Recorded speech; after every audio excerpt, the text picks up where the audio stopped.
Magandang araw mga kabukid. So nandito muli ako sa bukid nila Sir Jake San Diego at Ma'am Tess.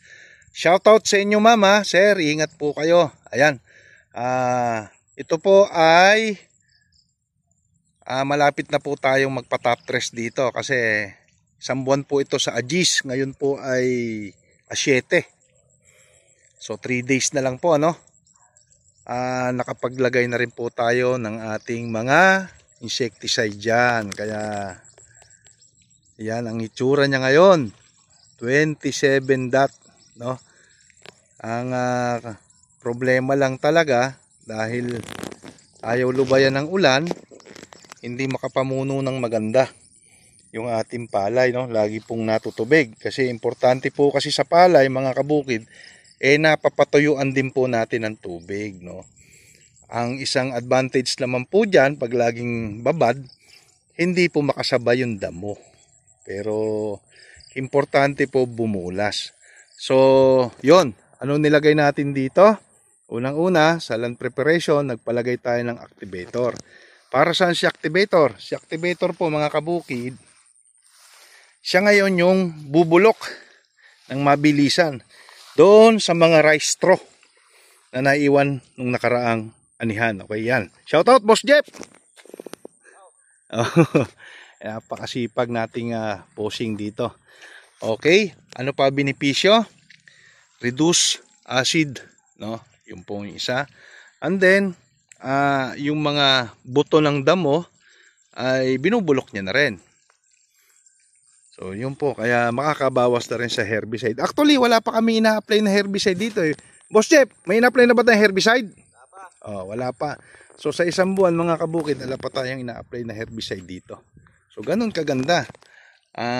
Katipid pati.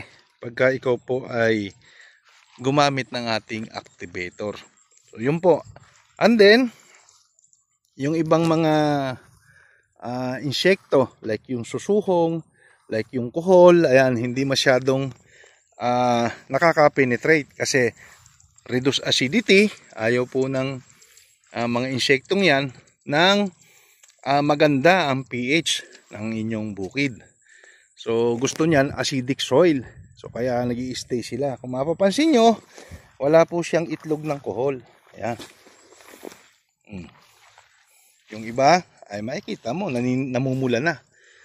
Ay, hindi lang po ako makapunta rot, malambot po yung pilapil. Okay, so ano pang nilagay natin dito? Nagpa-spray po tayo dito at dahil so 15 days ng yan, Boss Jeff, ano ba pina-spray ko sa'yo? Tubenta. Ayan, para naman saan yun? Para sa stem borer at leaf folder. Ayan. Tapos, pinalagyan na rin po natin ng fungicide na Seltima. Nagawa naman po ng BSF, no? Shoutout, BASF. Beke naman! Sambra lang ni Boss Jeff. Ayan. So, yan po yung ating mga pinalagay. So, nag-twice application na po tayo. And then, nakapag side dress na po tayo rito. Hindi po ako nagpa-basal dahil yung basal namin dito is plant mate. No, naglagay po tayo rito ng plant mate organic fertilizer. At malapit na kami mag-top dress. Ang ipata-top dress ko lang po dito mga kabukid ay isang sakong 14, triple 14 at 0060 na potash. Ayan.